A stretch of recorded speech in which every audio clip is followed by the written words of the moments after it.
All right, now on Zero Block 30, I am joined by Chris Strom, fellow Marine, author, and a retired NYPD sergeant. Yes. You were a sergeant in the... Yes. And somehow all those things ended up weaving together, and now you have written a book about 10 years ago. You were on the Phoenix? The Phoenix team, yes. The Phoenix team, yes.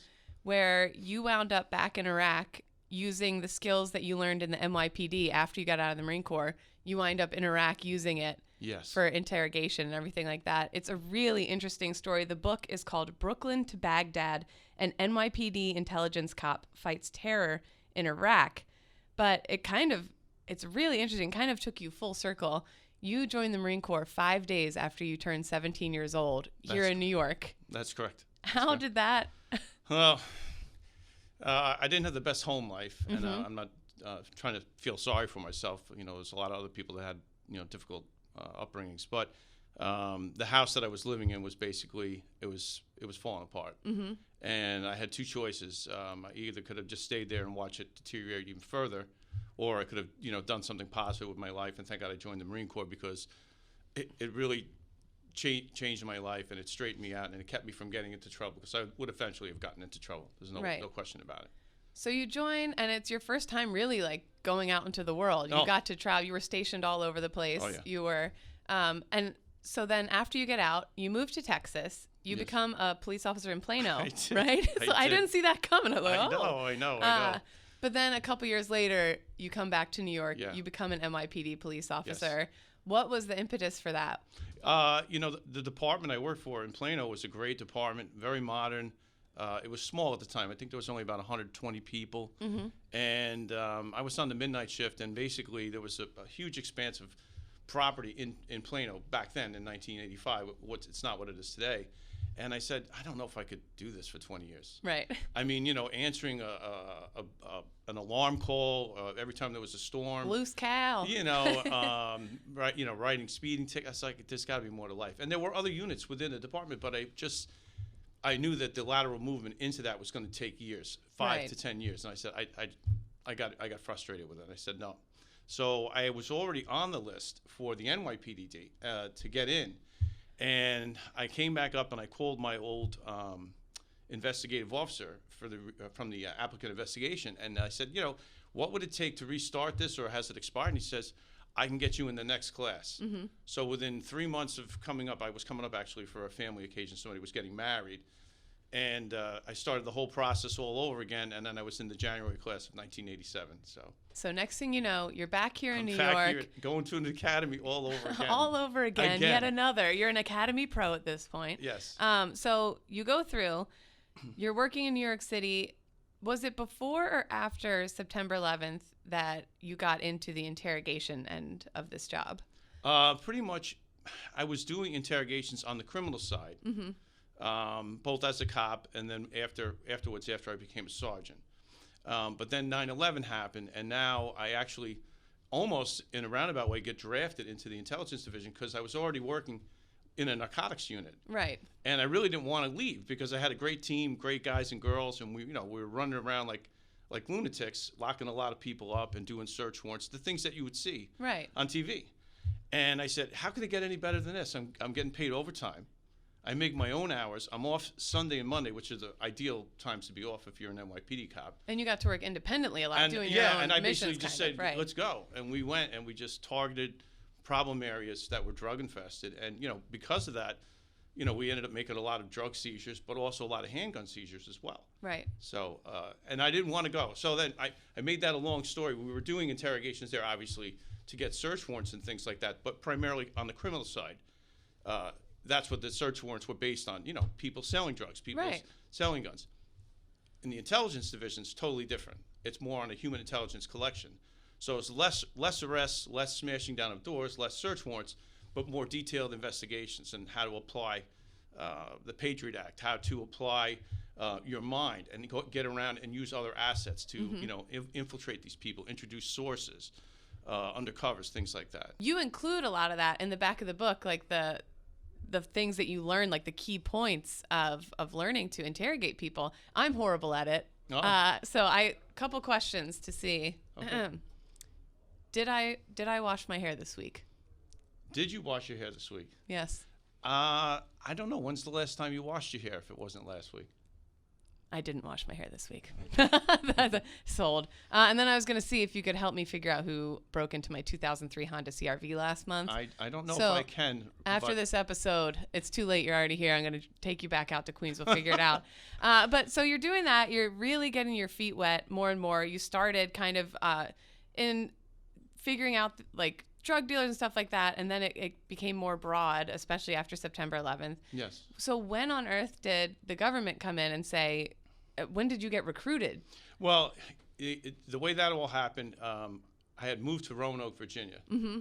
And the thought was I was going to be involved in a construction business down there. And so this is after. So now yeah, you've retired from the NYPD. Yeah. And, you know, and when I was working in the intelligence division, again, I didn't think I would like the job. It turned out to be the best career decision I almost didn't make. Mm-hmm. And I worked with some amazing people. And I learned a lot from some of these people. Some people that I'm still very close with to this day, that are gifted, seasoned investigators, people that actually mentored me, which is really the way it should be. Right. And so doing all that, you know, my average day would start sometime around 8 o'clock, 8:30 in the morning, and I didn't get home most of the time until like 11:30, which Right. I was happy, and they were compensating me for it. I had a take-home car, overtime, and again, another phenomenal crew that made me look like a superstar. But also, you're married with children at this Right, point, and right, you're right. There's right. a give take. So you do this time in the NYPD, and then you retire. You say, Right. gonna slow down the pace a little bit. Exactly. Take it easy. You move to okay. So now, But the problem is that once you become somebody that you know is so involved, and you get that adrenaline rush of, you know, hunting the bad guy. That's the only way I can describe it. When you stop doing that, everything else is very ordinary, Right. and it's very sedate. And I was just like, I'm going to lose my mind. So fast forward, I get involved in this construction business.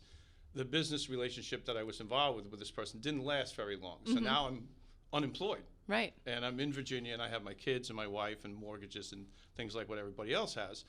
And excuse me, I put in an application for this one company, and I'm actually in the basement painting. Mm-hmm. Which I hate painting. Right. But it's like I got to make use of my time. Keep I'm going him out of my busy. mind. I got to do something. You Yep. know. So the phone rings, and I pick up the phone, and it was this gentleman from MPRI L3 Communications says, "Hey, are you still interested in that job?" And I'm like, "Well, you know, I don't know which job is this, because I had filled out quite a few applications." Right. And he described the job, and I said, "I'm in. I'm in." And that was So I get into this. I guess it's like an onboarding process with about 25, 30 other guys in this room. mm-hmm. And it's going to be a 2-week, like, I don't know, like counterterrorism training 101, which was kind of like, okay, all right, been there, done that. Right. But I'm like, I get it. Everybody's got to move at the same pace. And they pick me and 2 other guys, and they pull us out of the room, and they bring us to another room, and they say, look, we got this other project, which became the Phoenix Project. And we don't know if you guys are as good as your resumes are, or if you're all full of shit. But we would love for you guys to do this program if you're up for it. So I'm like, I'm in. So now I go from where I'm just going to be basically an advisor to somebody in theater, in country, to I'm going to be out in the field grabbing boots these on the ground, outside Out. the wire, in combat Iraq. missions in Iraq, armed, wearing identical uniforms as the Army, and grabbing these people at 3 o'clock in the morning out of their bed. And this book details that. Brooklyn to Baghdad is the book. And going through it, I mean, you have photographs, and you were kind of on the lead edge of, I mean, interrogation was such a huge part of figuring out, especially in the areas with high IED. Like, you were on a team working with that Yeah, too. we were breaking down the cells. Right. We were actually the tip of the spear, breaking down the cells one by one. And one by so, one. how, I mean, what did your family, I have to wonder, you moved down there for a slower pace of life. I know. You're painting in the basement. You get a phone call. Next thing you know, you're on this Phoenix team, and you're going to Iraq outside the wire. Yeah. What did your wife say? Well, you know, the thing with my wife, first of all, my wife, I'm married 25 years. Yeah. So I've got the best wife who has always supported me. And she's, you know, just like similarly with people in the military, you have like military wives and you have cop wives. Well, my wife's now gotten to see both of it. Not the true military, but essentially the same thing, deployment and things like that. Totally supportive. Right. She's like, if she was in here, she would tell you, this is what you're good at. This is what you do. Right. And I'm like, and I love it. When you're actually there, it's just you and this other guy.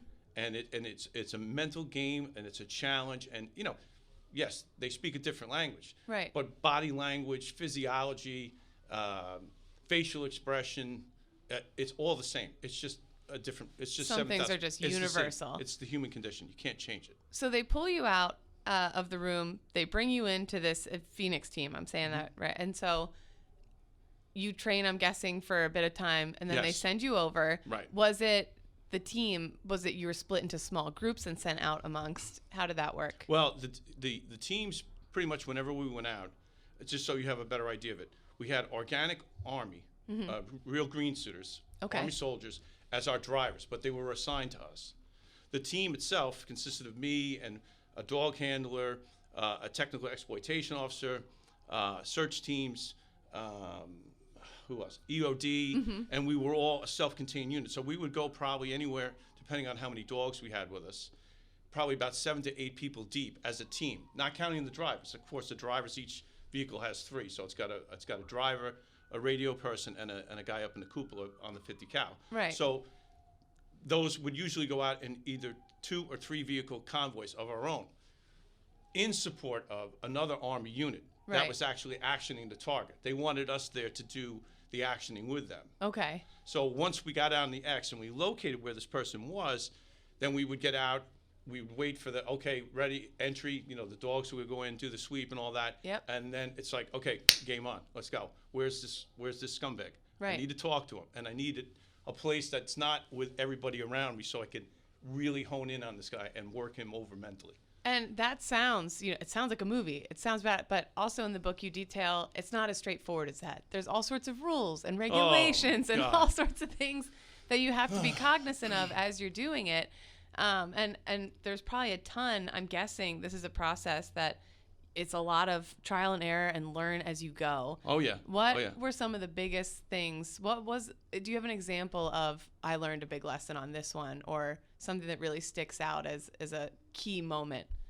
Well, the interrogation is interrogation. Again, the principles of that and the learning curve for that, for me, I already had a good solid foundation on that. Although now I'm working with a translator, so there's a little bit of that.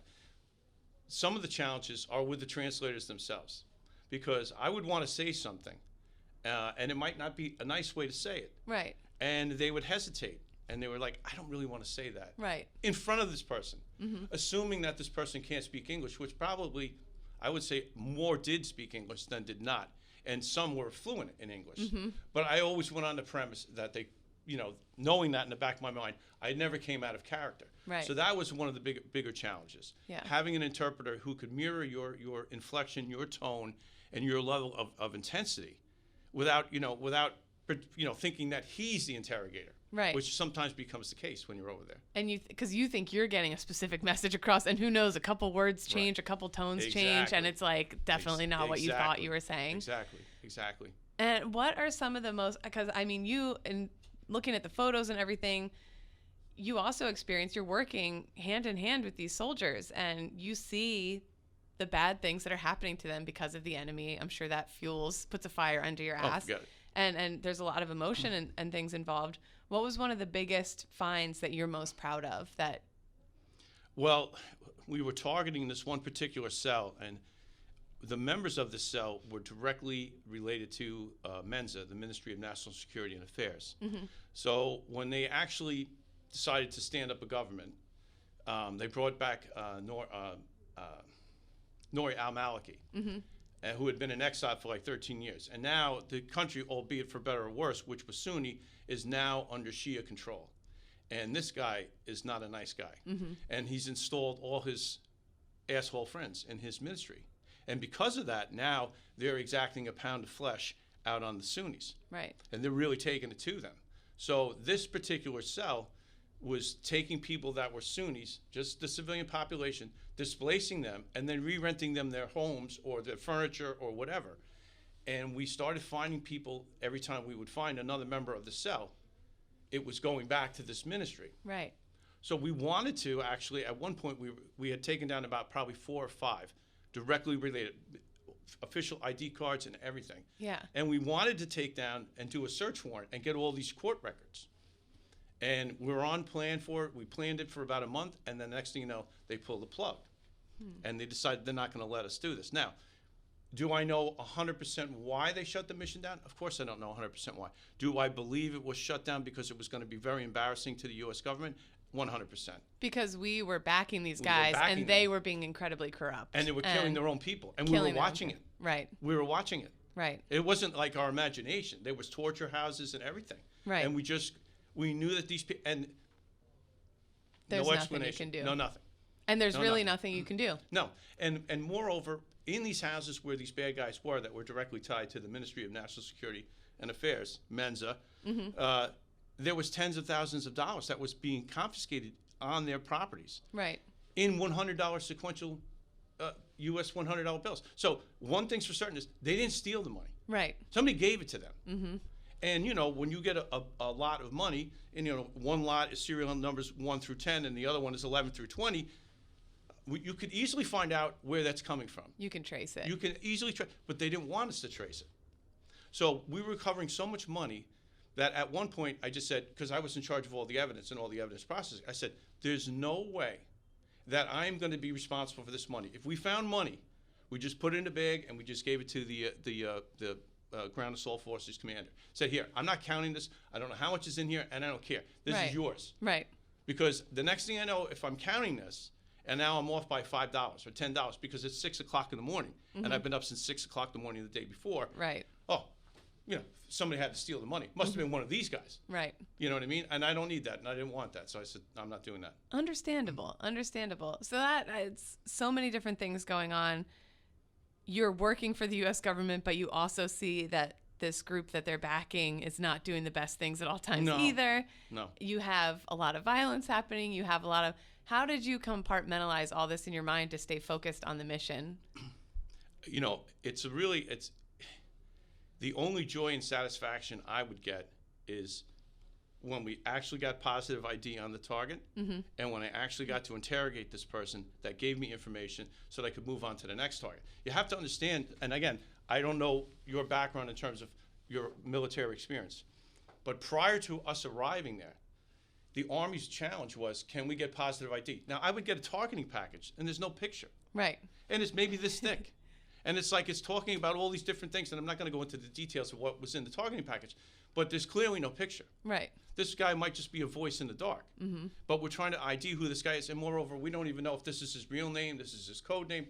So and it's a whole other language. It's a whole other. Exactly. Right. So you're. And I haven't worked this case from the ground up, so I don't even know. I've never even heard this person. Right. You know what he sounds like or what he might look like.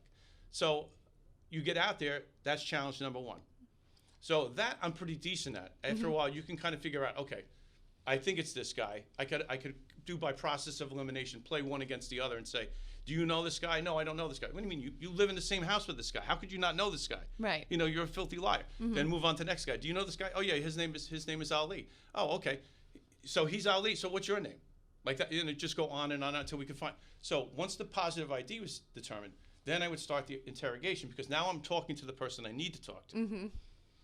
Get information, and I would walk out and I would tell Sergeant Dave, who was a big fan of us from the 122 TST in 4th IG, and I would say, hey Dave, this guy says he can map track us to the next asshole in his organization. Right. Can we roll?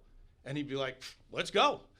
But prior to that, if they couldn't get positive ID on the person, this is the Army I'm speaking of. Right. And I love the Army. I want to be very, very clear. Oh, yeah. I love the Army. There's nobody loves the Army or the soldier more than me. Trust me when I say that. Yeah.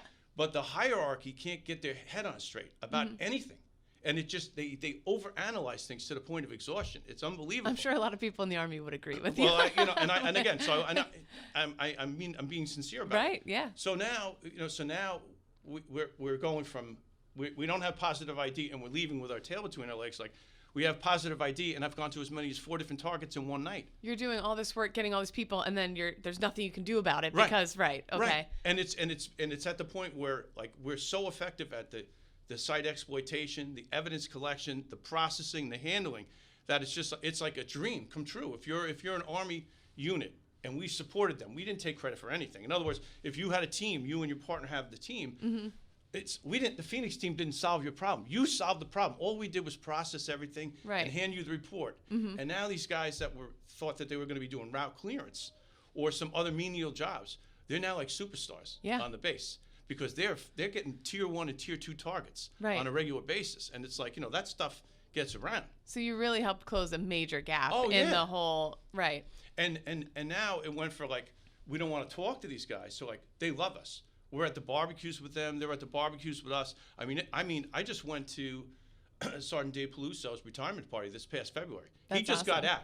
That's how close we are. The number 2 guy that ran the team, who was an SF guy from 5th Group, he's coming to my book signing next week. I mean, we have maintained this bond and relationship. It's very real and very, very loving for forever. Yeah, I thought that was interesting too. I think a lot of people on my second deployment, I worked very closely with civilians, and I didn't expect that to be a part of my military experience at all.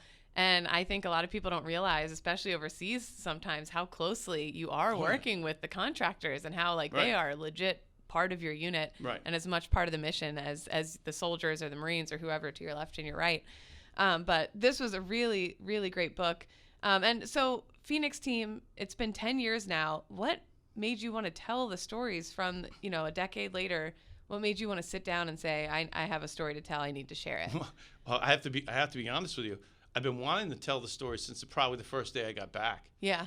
And I don't know what you know about getting published and everything like that, because I clearly didn't know anything. I mean, I'm the village idiot when it comes to the book world and all this other stuff and social media. I just started getting on social media this past August, and my daughter had to help me, and she's always yelling at me. She's like, Dad, you don't know what the heck you're doing. Stop liking this and stop liking that, So, but I had been knocking on the doors trying to sell this book through my own way. And to make a long story short, I was with somebody for about 2 years who promised me the world that this book is definitely going to get written. And we had met twice, and I had a handshake with this person. And then the next thing you know, I'm getting an email, and he's like, I'm no longer interested in the project. And I'm like, oh, okay, great. So I'm sitting at home. I'll never forget this. And I was like, I can't let this go. So I called Jim DeFelice, who wrote American Sniper and is a super gifted writer.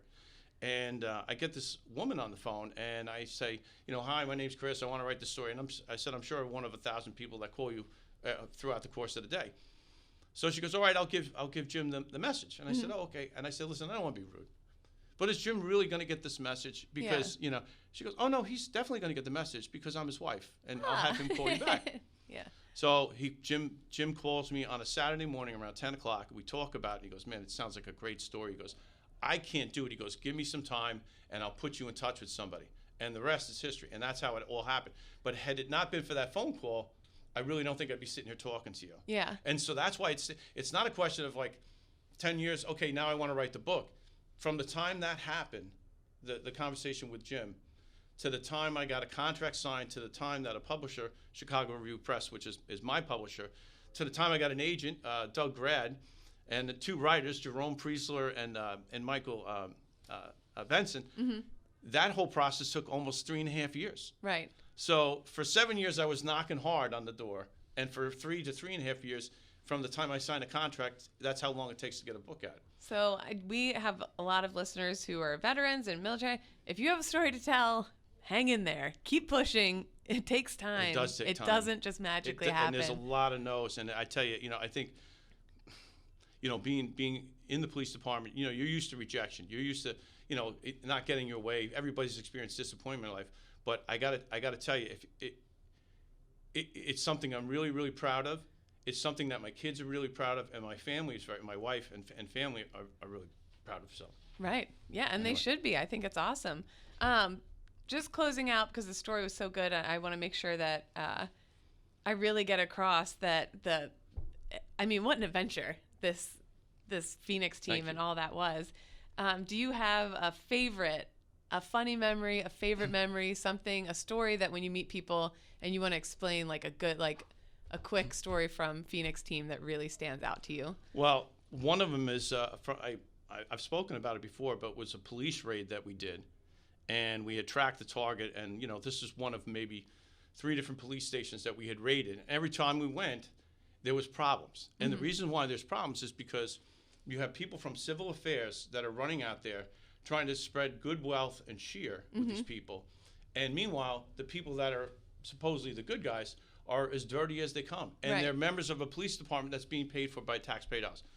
So in this one particular case, our vehicles were actually down for maintenance. All our MRAPs and RG33s were down.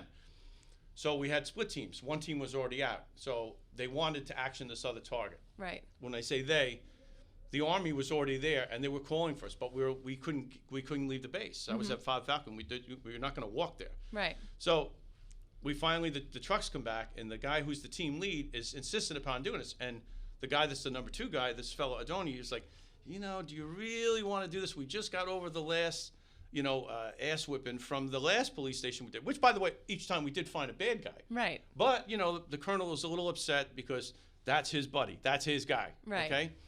And, the hurt feelings clause and handing out money and things like that. So we're going to go. And the guy who's running the show, not the number 2 guy, Adoni, is outruled by the number 1 guy. Right. So we go. And we find this guy. And just as we're rolling up, he tries to pass off his cell phone to somebody else. And they're like, okay, well, at least we got the guy. So the guy that he passed it, we now took it back from, and we take the guy who did the initial passing. Right. And I start to interrogate him. And I'm not really getting anywhere. And I don't have a targeting package. I said, you know what? I'm going to talk to this Iraqi police commander. Yeah. And they're like, oh, you can't talk to him. He's sleeping. I go, well, somebody better wake him up. Right. Okay, because I got to talk to him, right? Yeah.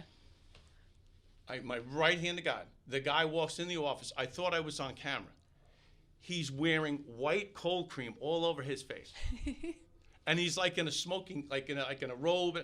And I'm like Playboy. I'm like looking around, like, come on. I know we're in Iraq, but this is insane. Yeah. Right? So I start talking to him. And I had always made it a practice that I take pictures of everybody I talk to, because who did you talk to? Well, he kind of looked like an Iraqi guy, had short hair, and a little bit of you have to have a picture. Right. Who did you talk to? So he's adamant that I can't take his picture. I'm like, you don't understand. He's getting his beauty sleep. I've got to take your picture. How else am I going to? I said, no one's going to know. No one's ever going to see this picture. So he's angry. Yeah. He's really, really angry. And so I'm trying to positively ID this guy. And I'm like, how do you get a hold of him? How do you notify him? He goes, oh, he just shows up. I don't know if he has a car or whatever like that. I'm like, I looked at the 2 Army guys that are in there with me. I go, get out. Yeah. We're in his office. I close the door. And now I start talking to him more of a New York flavor. Right. And I'm like, one thing's for certain.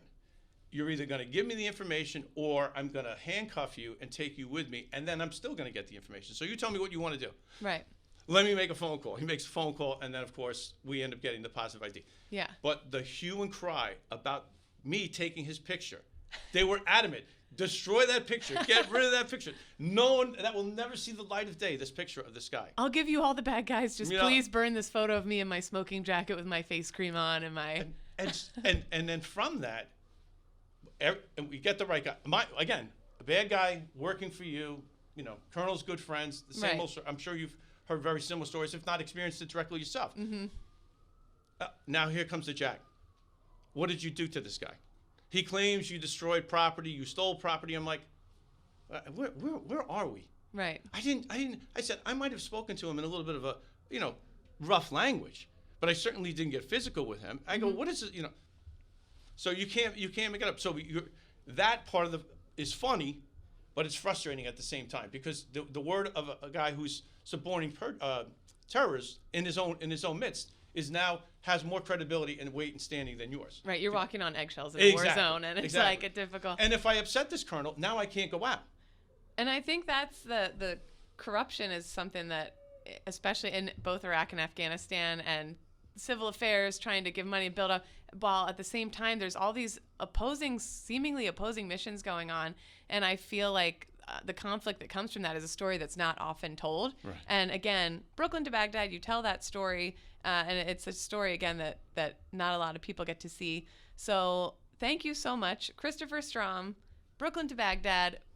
So the book is out now? The book is officially going to be out on the 19th of November. Okay. But I've been hearing it from friends of mine and colleagues that if you ordered it through Barnes & Noble, people are starting to get it. I heard it from about 3 or 4 different people. Okay. But the official release date, on the shelf in a bookstore is supposed to be the 19th of November, which is next Tuesday. Well, that's awesome. Thank you for showing that Marines can indeed write and that we do know how to read. So really appreciate it. A good look for the devil dogs out there. Christopher, thank you so much. Appreciate it. Thank you very much, Katie. Yeah, thank you you so much.